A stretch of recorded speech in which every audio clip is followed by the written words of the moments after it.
স্বপ্নে খারাপ এবং ভয়ঙ্কর স্বপ্নগুলো যদি আপনি দেখতে না চান, তাহলে আল্লাহ পাকের 99টি নামের একটি নামের যদি আপনি আমল করে ঘুমাতে পারেন, সর্ব ধরনের খারাপ এবং সর্ব ধরনের অস্থিরতা, যে স্বপ্ন দেখলে আপনি ভয় পেয়ে যান, শরীর ঘেমে যায়, এই ভয়ঙ্কর স্বপ্নগুলো খবিস শয়তান আপনাকে আর দেখাইতে পারবে না ইনশাআল্লাহ। স্বপ্ন মানুষ তিন ধরনের হয়ে থাকে এবং মানুষ তিন ধরনের স্বপ্ন দেখে থাকে। এক ধরনের স্বপ্ন হচ্ছে আল্লাহর পক্ষ থেকে, যেগুলো রহমত হিসাবে সুন্দর এবং নিয়ামত হিসাবে আল্লাহর পক্ষ থেকে বান্দাকে দেখানো হয়। এগুলো হলো সত্য স্বপ্ন, ভালো স্বপ্ন। দুই নম্বর স্বপ্ন হচ্ছে খবিস শয়তান, জিন শয়তানের পক্ষ থেকে, শয়তানের পক্ষ থেকে খারাপ স্বপ্নগুলো দেখানো হয়। বিভিন্ন ধরনের স্বপ্নে দেখতেছে, দৌড়াইতেছে, মারামারি করতেছে এবং তার উপরে আসর করেছে। ভয়ানক বিভিন্ন ধরনের স্বপ্ন রয়েছে, খারাপ স্বপ্ন। এই খারাপ স্বপ্ন থেকে যদি বাঁচতে চান, তাহলে আজকের সেখানে আমলটি করতে হবে।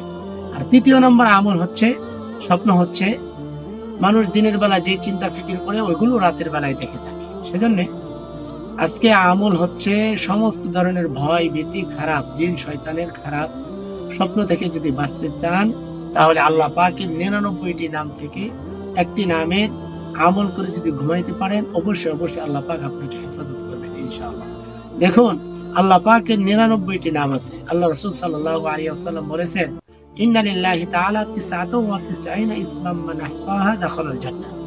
আল্লাহ রাসূল বলেন, নিশ্চয়ই আল্লাহ পাকের 99টি নাম রয়েছে। যে ব্যক্তি আল্লাহ পাকের 99টি নাম মুখস্থ করবে, আল্লাহ পাক তাকে জান্নাতে প্রবেশ করাইবেন। সুবহানাল্লাহ, সুবহানাল্লাহ। অত্যন্ত দামি একটি আমল। আর আল্লাহ পাকের 99টা নামের এক একটি নামের এক একটি ফজিলত এবং এক একটি নাম আপনি জিকির করে এক একটি ফজিলত এবং উপকার পেয়ে যাবেন ইনশাআল্লাহ।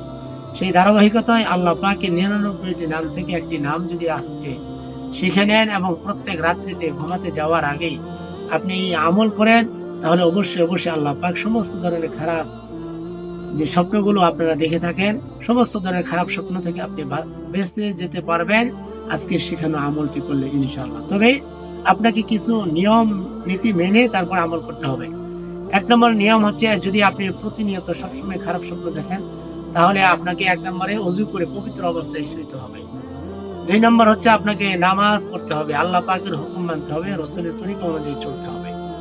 তৃতীয়ত, যে বিছানায় আপনি শয়ন করেন ওই বিছানাটা অবশ্যই চাদরটি পবিত্র হতে হবে।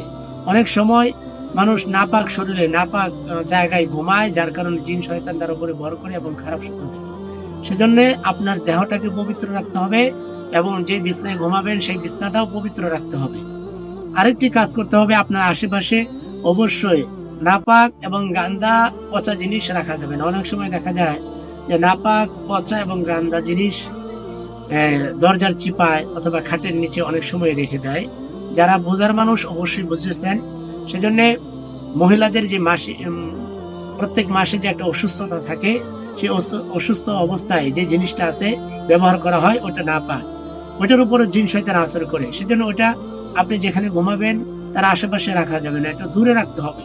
কোনো ময়লা আবর্জনা আপনি খারাপ স্বপ্ন দেখেন, প্রতিনিয়ত দেখতেছেন, এই নাপাক জিনিসগুলো আপনার আশেপাশে রাখা যাবে না। আপনি একটি কাম করতে পারেন, আপনি অবশ্যই অবশ্যই আমলটি করবেন। আরেকটি নিয়ম প্রত্যেকদিন মেনে নেবেন, সেটা হচ্ছে আপনি যেখানে ঘুমাবেন সেখানে একটি কাপে অথবা ফ্রিজে কাপের ভিতরে কিছু লবণ দিয়ে ওইখানে একটু পানি ঢেলে দিবেন এবং একটি বাটিতে সরিষা রেখে দিবেন। আপনি যেখানে ঘুমান সেখানে সরিষা রেখে দিবেন ইনশাআল্লাহ।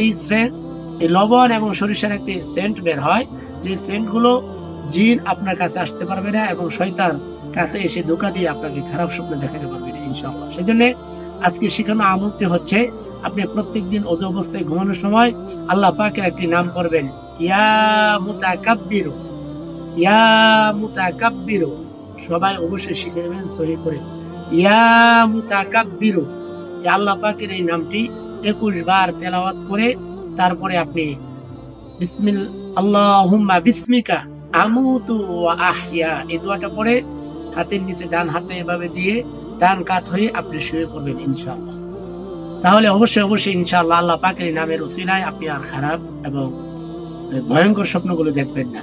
তারপরেও কেউ যদি কোনো সময় দেখে থাকেন, তাহলে আপনাকে কিছু নিয়ম নীতি মেনে আপনাকে আমল করতে হবে। এক নম্বর, যদি খারাপ স্বপ্ন দেখেই ফেলেন, তাহলে আপনি যেই কাতে শোয়া ছিলেন ওই কাতটা পরিবর্তন করে অন্য কাতে শোবেন। 2 নম্বর কাজ হচ্ছে আপনি এই খারাপ স্বপ্ন যে দেখেছেন সেজন্য আউযুবিল্লাহি মিনাশ শাইতানির রাজিম বলে বাম দিকে 3 বার থুতু, হালকা পরিমাণ 3 বার থুতু নিক্ষেপ করবেন। আউযুবিল্লাহি মিনাশ শাইতানির রাজিম বলে হালকা থুতু নিক্ষেপ করবেন। পরিশেষে কাজ হচ্ছে আপনি যে ভয়ঙ্কর স্বপ্ন দেখেছেন সেজন্য আপনি ঘুম থেকে উঠে যাবেন, ওযু করে নামাজ পড়ে দোয়া করবেন। কারণ আল্লাহ রাসূল সাল্লাল্লাহু আলাইহি ওয়াসাল্লাম বলেন, আল্লাহ পাকের কাছে ইবাদতের মাধ্যমে দোয়া করলে সর্ব ধরনের আপদ বিপদ বালা মুসিবত থেকে আল্লাহ পাক হেফাজত করেন। সেজন্য আমরা দোয়া করব এবং দান খয়রাতের মাধ্যমে বালা মুসিবত দূর হয়।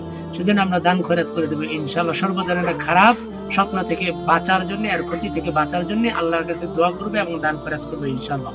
ইসলামিক এই স্বপ্নের আমলটি যদি আপনার কাছে ভালো লেগে থাকে অবশ্যই ছোট্ট করে একটি লাইক করে দিবেন। অন্য মুসলমান ভাই বোনকে দেখানোর জন্য সওয়াবের নিয়তে অবশ্যই শেয়ার করে দিবেন। নতুন হলে সাবস্ক্রাইব করে পাশেই থাকবেন। আর কি ধরনের আমলের কথা জানতে চান অথবা স্বপ্নের ব্যাখ্যা জানতে চান কমেন্ট করে জানিয়ে দিবেন, আমি আপনাকে জানানোর চেষ্টা করব ইনশাআল্লাহ। আসসালামু আলাইকুম ওয়া রাহমাতুল্লাহি ওয়া বারাকাতুহু।